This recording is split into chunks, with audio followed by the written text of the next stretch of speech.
Assalamualaikum warahmatullahi wabarakatuh. Hari ini ada berita gempar sedikit.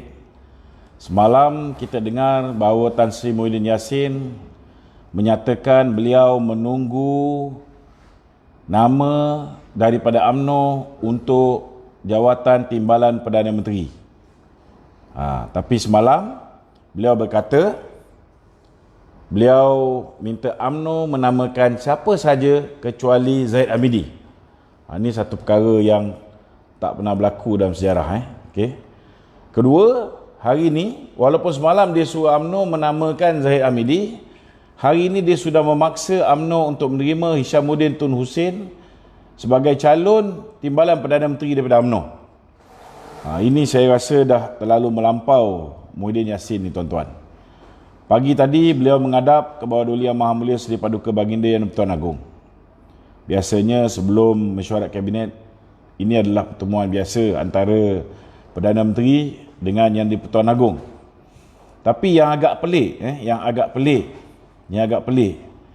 selepas perjumpaan dengan Yang di-Pertuan Agong ni, Pegawai Tuanku telah mengeluarkan satu kenyataan yang meminta ahli-ahli parlimen untuk menyokong belanjawan yang bakal dibentangkan oleh Tan Sri Muhyiddin Yassin, Perdana Menteri, pada 6 hari bulan November. Ini satu benda yang saya rasa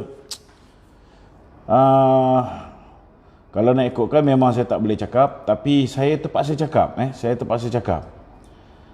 Saya rasa tindakan Tan Sri Muhyiddin ni dah terlalu desperate. Tak sepatutnya beliau berlindung di sebalik istana. Jangan sampai kerana beliau nak menyelamatkan tengkuk dia, beliau mempergunakan istana sedemikian rupa dan menyebabkan akhirnya orang merasa pelik kenapa istana mengeluarkan kenyataan sebegini. Pertama sekali saya nak beritahu, dalam Malaysia ni kita ada undang-undang kita ada rule of law kita ada sistem raja berperlembagaan. Maksud sistem raja berperlembagaan ni, tuan-tuan, kita punya sistem raja ni dengan sistem eksekutif kita, dia berpisah. Kita punya pentadbir, eksekutif dan raja menjalankan tugas masing-masing, berpisah, tuan-tuan. Jadi tidak boleh ahli politik mencampuri urusan istana, tidak boleh istana mencampuri urusan politik, dan tidak juga berlaku, tuan-tuan, kaki tangan awam mencampuri urusan politik juga. Ini benda yang sepatutnya berpisah di antara satu sama lain. Begitu juga dengan mahkamah. Dan selama hari ini kita hidup aman, damai, harmoni kerana kita mengamalkan sistem raja berperlembagaan. Tetapi saya agak pelik dengan kenyataan yang dikeluarkan oleh pegawai istana hari ini yang meminta supaya kita menyokong, iaitu ahli parlimen daripada kerajaan, daripada 222 orang ini, menyokong apa yang bakal dibentangkan oleh seorang Perdana Menteri yang sudah kehilangan majoriti di parlimen. Saya nak beritahu, ini adalah tugas dan tanggungjawab bidang kuasa orang politik. Jadi perbuatan Muhyiddin ni boleh menjejaskan nama baik tuanku. Saya tak tahulah sama ada dia berbincang dengan tuanku ke ataupun dia berbincang dengan pegawai tuanku ke. Tetapi bagi saya, kenyataan yang keluar hari ini oleh pihak istana perlu berhati-hati kerana ianya boleh mengundang perkara yang tidak diingini. Saya minta supaya Muhyiddin ni berhentilah daripada menggunakan istana dan akhirnya merosakkan nama baik sistem beraja di dalam negara kita. Kita tak nak sistem beraja kita ni namanya dicalar akibat seorang Perdana Menteri yang gagal untuk mempertahankan kuasa dia. Hari ini saya nak beritahu bahawa untuk Muhyiddin membentangkan belanjawan, beliau sepatutnya beliau sepatutnya membenarkan terlebih dahulu supaya undi tidak percaya, usul undi tidak percaya yang dibawa oleh Yang Berhormat Mulia Tengku Razali Hamzah dibentangkan terlebih dahulu. Sekiranya benda ini berlaku, maknanya beliau berlakunya pembentangan usul undi tidak percaya kepada Perdana Menteri dan beliau berjaya untuk kekal berkuasa sebagai Perdana Menteri, barulah beliau boleh membentangkan belanjawan. Kerana hanya legitimate Prime Minister yang entitled untuk membentangkan belanjawan. Barulah ahli parlimen yang sedia ada boleh mendengar ataupun bersetuju dengan apa yang ditulis oleh pegawai istana selepas pertemuan Muhyiddin dengan Seri Paduka Baginda Yang di-Pertuan Agong. Ini patut minta maaf. Saya rasa ada sesuatu yang tak kena. Tak sepatutnya apa yang dikeluarkan itu keluar, kerana saya yakin ianya bukan datang daripada tuanku itu sendiri. Ini satu benda yang saya rasa sangat-sangat mendukacitakan. Sepatutnya hari ini Muhyiddin ni dia jadi anak jantan. Kenapa jadi anak jantan? Dia sepatutnya hari ini dia kena hadap benda ni sebagai seorang anak jantan, sebagai seorang pendekar. Kau Perdana Menteri, patutnya hadap, patutnya benarkan Yang Berhormat Mulia Tengku Razali punya usul, dan dah dekat 30 orang mengemukakan permohonan untuk membuat usul tidak percaya kepada Perdana Menteri. Maka hadap itu dulu.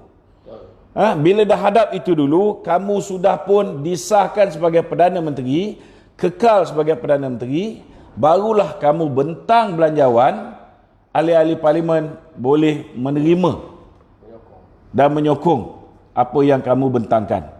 Tapi kalau kamu sudah bukan lagi seorang Perdana Menteri, kamu telah kehilangan sokongan, kalau UMNO menyokong sekalipun, tetapi beberapa individu, kurang-kurang ada 4 orang individu telah pun menyatakan mereka tidak lagi menyokong kamu, maka secara automatik kamu telah kehilangan sokongan di dalam parlimen. Tidak ada lagi majoriti. Maka kamu kena buktikan. Kamu dah pergi jumpa dengan Tun Dr. Mahathir. Tun Dr. Mahathir sudah pun berjanji nak memberikan 6 orang wakil rakyat kepada kamu. Maka gunakan peluang itu. Buktikan. Kamu dah berpakat dengan Syafiq Abdal. Syafiq Abdal pun sudah bersetuju bahawa kamu akan disokong, kerana Syafiq Abdal dengar cakap Tun Dr. Mahathir. Hari ni baru orang tahu bahawa memang betul Muhyiddin ni papet kepada Mahathir Mohamad. Kerana akhirnya yang akan menyokong belanjawan ini termasuklah Mahathir punya kumpulan dan juga Syafiq Abdal. Jadi sepatutnya benda ni dibuat dulu. Jika kamu menang, undi tidak percaya ke atas kamu gagal, barulah kamu layak untuk membentangkan belanjawan. Ketika itu barulah ahli-ahli parlimen wajar untuk menyokong belanjawan yang dibentangkan oleh seorang Perdana Menteri yang legitimate, seorang Perdana Menteri yang sah. Tetapi dalam keadaan hari ini, saya nak beritahu, ahli-ahli parlimen, tak kiralah Barisan Nasional ke, PAS ke, DAP ke, PKR, tidak boleh dipaksa untuk bersetuju menyokong belanjawan 2021 yang dibentang oleh seorang Perdana Menteri yang sudah hilang majoriti. Tak boleh. Tidak boleh. Ini kena faham. Tugas wakil rakyat, tugas dia ialah memastikan sistem demokrasi di Malaysia berjalan, dan ianya tidak boleh dipaksa oleh siapa saja. Ini dijamin oleh Perlembagaan Malaysia. Tak ada orang boleh paksa ahli parlimen dalam Malaysia ini untuk memberi sokongan kepada Muhyiddin Yassin. Tak ada. Keduanya, hari semalam abah engkau ni duk kata bahawa dia boleh bagi kerusi timbalan Perdana Menteri UMNO dengan syarat bukan daripada Presiden UMNO. Nak beritahu, parti UMNO ni bukan bapa kau punya. Bukan abah kau yang punya. Parti UMNO ni milik ahli UMNO. Sepatutnya sebagai seorang Perdana Menteri yang tidak mempunyai kuasa mutlak. Ni kena faham ni. Memang betul kalau seorang Perdana Menteri dia ada hak, dia ada dia punya discretion nak melantik timbalan dia.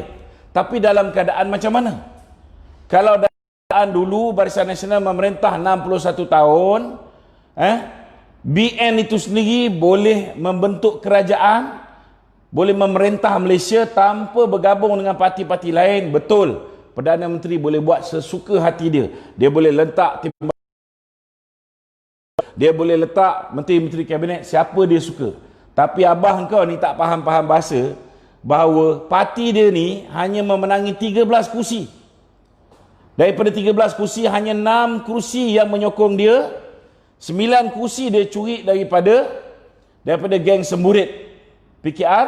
Kemudian dia mencuri 16 kursi daripada UMNO. Itu sebab dia ada lebih kurang 32 kursi. Tetapi walaupun dia curi, kita punya MP Barisan Nasional masih ada 43 orang. Jadi kalau kita membentuk kerajaan campuran, PPBM campur dengan PAS, campur dengan UMNO, campur dengan GPS, maka kalau nak membuat keputusan, kalau mengagihkan kerusi, contohnya kerusi menteri-menteri, kerusi timbalan Perdana Menteri, kalau kerusi itu diperuntukkan oleh PAS kepada PAS, PAS akan tentukan sama ada Haji Hadi ke, Tuan Ibrahim Tuan Man ke, atau dia nak letak Taqiyuddin ke sebagai timbalan Perdana Menteri 2 ataupun timbalan Perdana Menteri mewakili PAS. Bila dia dah tetapkan, dia setuju untuk berikan kepada UMNO, maka ahli Majlis Kerja Tertinggi UMNO atau Presiden UMNO yang berhak untuk menamakan siapa yang bakal mewakili UMNO menjadi timbalan Perdana Menteri dan menteri-menteri. Mana boleh UMNO hantar nama sekian, Sipulan bin Sipulan ABCD sebagai calon menteri daripada UMNO. Tiba-tiba abah engkau ni, dah lah dia parti kecil, kita yang parti besar ni sanggup korban bagi parti kecil jadi Perdana Menteri. Tiba-tiba dia nak letak orang yang inclination dia, political inclination dia, parti UMNO, macam Isyamuddin, parti dia masih UMNO, tetapi sepanjang tempoh dia jadi dalam UMNO, bila kita kalah, apa dia buat? Pertama sekali, dia dah diberi mandat sebagai pemangku timbalan Presiden UMNO, tetapi dia tidak bertanding jawatan timbalan Presiden UMNO. Kenapa? Kerana dia tahu UMNO tidak mempunyai peluang untuk bangkit semula. Masa tu sudah berkira-kira nak menyertai PPBM. Kita tengok dia dah hantar dia punya orang. Kamsatun Sulaiman sudah pergi masuk ke Bersatu. Kita tengok geng-geng lama dia, Setiausaha Pemuda dia, Zulkifli Alwi sudah dihantar untuk menyertai Bersatu. Kita tengok dia hantar orang macam ahli parlimen Tasik Gelugu, dia hantar ke Bersatu. Orang ahli parlimen daripada Bukit Gantang dia hantar pergi ke Bersatu. Kemudian ketua-ketua UMNO bahagian. Itu sebab saya buat laporan disiplin ke atas Hishamuddin Tun Hussein. Kerana terbukti beliaulah yang telah mempengaruhi ketua-ketua UMNO bahagian di negeri Sabah untuk keluar beramai-ramai menyertai Bersatu. Macam mana nak paksa UMNO terima orang macam ni mewakili UMNO menjadi timbalan Perdana Menteri? Dah gila. Jadi itu sebab kalau misalnya nak ikut surat,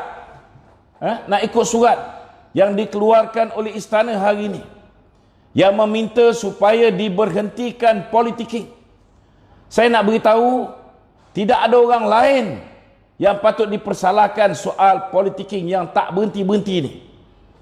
Nyawa dah sampai hujung tanduk, jawatan Perdana Menteri dah nak hilang pun masih lagi nak menekan UMNO, nak memaksa. Ugut nak membubarkan UMNO, Ugut nak melokap kita punya Presiden UMNO dengan anak dia. Apa kejadah ni? Apa benda ni? Saya nak beritahu Hishamuddin Tun Hussein, mana dia apabila kita tewas pilihan raya? Dia bekerja sama dengan Tun Dr. Mahathir. Dia bekerja sama dengan Azmin Ali, tokoh semburit negara. Dia bekerja sama dengan Mukris Mahathir.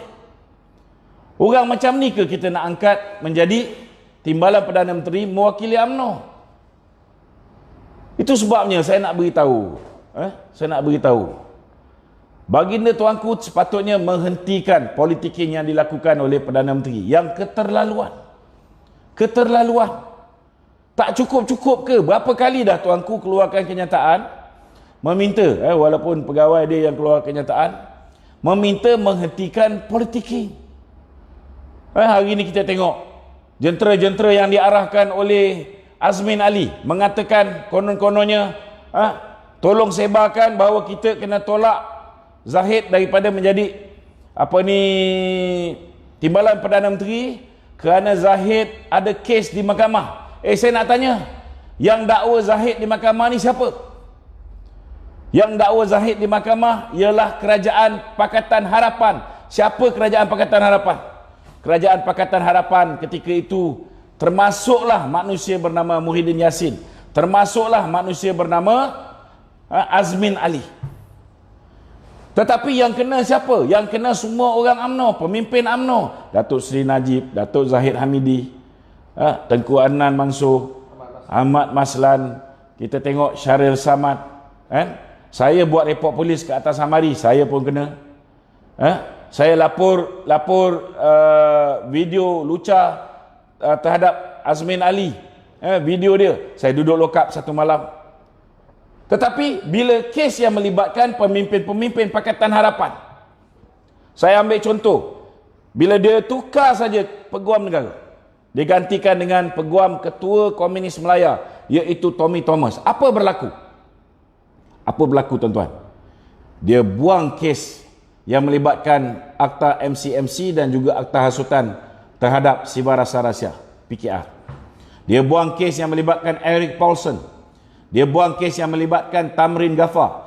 Dia buang kes yang melibatkan Hasan Karim. Dia buang kes yang melibatkan LTTE. Dia buang kes yang melibatkan Pang Likun yang memberikan rasuah dalam bentuk sebuah banglo yang nilai dia 4.25 juta. Dia jual dengan harga 2.8 juta saja kerana Pang Likun berjaya menukar tanah milik Magnificent Emblem daripada tanah pertanian tukar kepada perindustrian. Yang dia terima, yang terima rasuah siapa? Yang terima rasuah Lim Guan Eng. Lim Guan Eng sudah didakwa di mahkamah. 60 saksi telah disenaraikan oleh pihak pendakwaan. Daripada 60 saksi, 25 orang sudah memberi keterangan. Walaupun dia dah tukar ketua hakim negara, dia dah gantikan Richard Malanjun menjadi ketua hakim negara, tuan-tuan.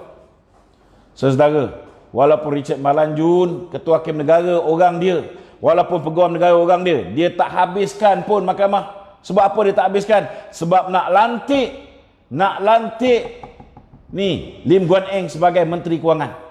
Apa Muhyiddin buat masa tu? Muhyiddin tak buat apa. Masa tu Muhyiddin ialah Menteri Dalam Negeri. Muhyiddin tahu tentang kes terowong. Apa dia buat? Dia diamkan. Dia tak buat apa.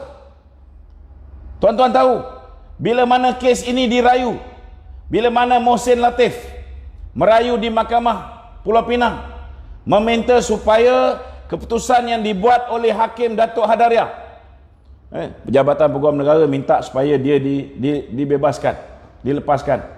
Tetapi Hakim Datuk Hadariah memutuskan bahawa kes Lim Guan Eng dilepaskan dan dibebaskan. Apa maksud dia? Dilepaskan dan dibebaskan maknanya selepas ini, walaupun ada bukti pun, tuan-tuan, Lim Guan Eng tidak boleh didakwa di bawah kes banglo ni lagi, tuan-tuan. Tak boleh. Bila Mohsin Latif memohon supaya dikaji semula, dibuat semakan semula ke atas keputusan yang dibuat oleh Hakim Datuk Hadariah. Tuan-tuan tahu apa yang berlaku? Di waktu pagi pembicaraan, sepatutnya hakim yang mendengar Semakan semula itu ialah Hakim Datuk Abdul Karim. Tetapi pagi itu datang surat daripada pejabat Richard Malanjun meminta supaya ditukar. Ditukar, tuan-tuan. Ditukar, digantikan dengan Hakim Datuk Hadariah. Hakim Datuk Hadariah menyemak semula keputusan yang dibuat oleh Hakim Datuk Hadariah itu sendiri.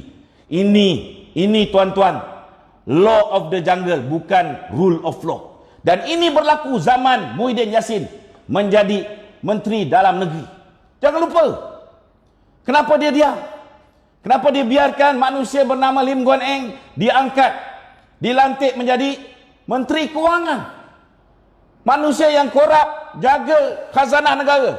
Dan punca daripada pengkhianatan Muhyiddin ini, yang menutup mulutnya ketika Mahathir melantik Lim Guan Eng. Apa jadi pada negara? Kita tengok habis aset-aset tabung haji dijualnya. Kita tengok habis satu persatu aset khazanah. Kita tengok dulu kita ada sistem perkhidmatan kesihatan nombor 2 terbaik terbesar di dunia. Akhirnya sudah menjadi milik Mitsui. Dijual saham, tuan-tuan. Kita tengok satu persatu. Begitu juga tanah-tanah yang dimiliki oleh Kementerian Kewangan melalui khazanah. Habis dijual. Bangunan TM habis dijual. Saudara, ini berlaku, tuan-tuan, kerana manusia bernama Muhyiddin Yassin tidak pernah berkata apa-apa ketika mana Lim Guan Eng hendak dilantik menjadi Menteri Kementerian Kewangan. Hari ini dia nak cerita pasal Menteri UMNO tak ada moral. Kepala bapak kau. Tak ada moral apa? Kau main bini orang ada moral? Kau main bini orang ada moral? Azmin Ali tu, kita bawa laporan video itu, sudah kita bawa ke pakar forensik di Indonesia, kita bawa ke pakar forensik di London, tapi sampai ke hari ini dia dilindungi oleh Menteri Dalam Negeri ketika zaman Mahathir, dan dia dilindungi hari ini oleh Perdana Menteri. Malah Perdana Menteri lahanat ini, tuan-tuan, telah melantik manusia bernama Azmin Ali ini sebagai timbalan Perdana Menteri. Cuma nama tak tukar jadi timbalan Perdana Menteri, dia letak Menteri Kanan satu. Tapi dia hari ini timbalan Perdana Menteri. Mampus je Muhyiddin ni, tuan-tuan, dialah Perdana Menteri kita. Jadi apa nak cerita pasal moral? Hamzah Zainuddin, kenapa dia tidak didakwa? Kerana dia diselamatkan sebab dia pindah pergi ke Bersatu. Mustafa Muhammad, kenapa dia tak didakwa? Dia tak didakwa kerana dia diselamatkan, kerana dia bersetuju pindah pergi ke Bersatu. Mas Ermiyati, ramai lagi, tuan-tuan, yang duduk dalam PPBM ni semua, tuan-tuan, ialah nangka-nangka busuk yang penuh dengan kes rasuah, yang bertahan di dalam UMNO ni, saudara. Yang didakwa adalah merupakan mereka-mereka yang menentang Mahathir. Tapi jangan lupa, ada juga di dalam UMNO barwa-barwa kepada Mahathir yang masih lagi ada dalam UMNO, tetapi mereka tidak didakwa, tuan-tuan. Jadi kena faham, tidak didakwa di mahkamah bukan bermakna seseorang itu bersih. Dan didakwa di mahkamah belum tentu orang itu kotor. Jadi kalaulah UMNO nak terus bekerjasama dengan pengkhianat daripada PPBM ni, saya cakap terus terang, sepatutnya UMNO hari ini tidak boleh meletakkan syarat lain kecuali UMNO perlu hanya menawarkan kursi Perdana Menteri perlu dikembalikan kepada kumpulan majoriti terbesar di dalam Perikatan Nasional.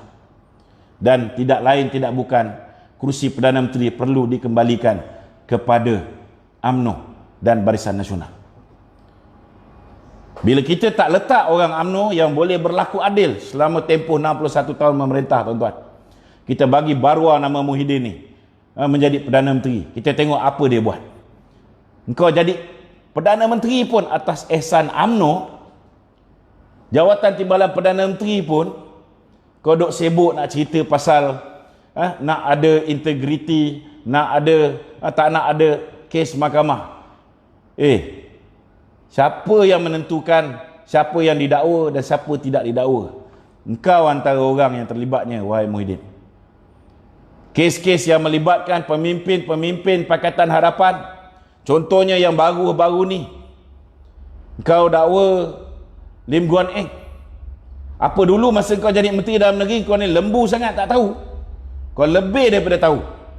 Tetapi kenapa ketika itu kau tutup mulut? Sebab ketika itu Lim Guan Eng adalah rakan kongsi kau. Ketika itu kau cium mulut dengan DAP. Ketika itu kau pergunakan DAP untuk meraih undi orang Cina. Hari ini bila DAP dah tak bersama dengan kamu, baru kamu nak melakukan pendakwaan ke atas Lim Guan Eng. Ini bukan pendakwaan terpilih ke? Ini jelas pendakwaan terpilih. Jadi kalau dah nak mampus tu, dah tahu 6 hari bulan ni dah nak terkencit, bila-bila masa je kau akan dimalukan sebagai Perdana Menteri pertama yang gagal mendapat kelulusan belanjawan. Patut-patutnya belajarlah bertaubat, belajarlah menjalinkan hubungan silaturahim yang kau dah pecahkan dengan orang UMNO ni, bukan dengan mengugut macam ni. Kena ingat Muhyiddin, kau ingat kau tangkap Anwar Ibrahim ke? Kau tangkap Zahid Hamidi ke? Kau tangkap Najib ke? Kau ingat lepas ni kita orang akan duduk diam ke? Cuba buat. Cuba buat. Kalau kau nak tengok apa berlaku. Negara ni ada undang-undang. Jangan jadikan negara ni sebagai sebuah negara yang mengamalkan undang-undang rimba. Saya tahu malam tadi, geng-geng Publica, Azmin Ali pun ada semalam bersama dengan Hamzah, sudah bercadang nak menangkap Anwar Ibrahim, nak ditangkap. Lepas Anwar Ibrahim nak tangkap Datuk Zahid. Cuba buat. Saya cabar. Cabar. Kita tengok apa berlaku. Assalamualaikum warahmatullahi wabarakatuh.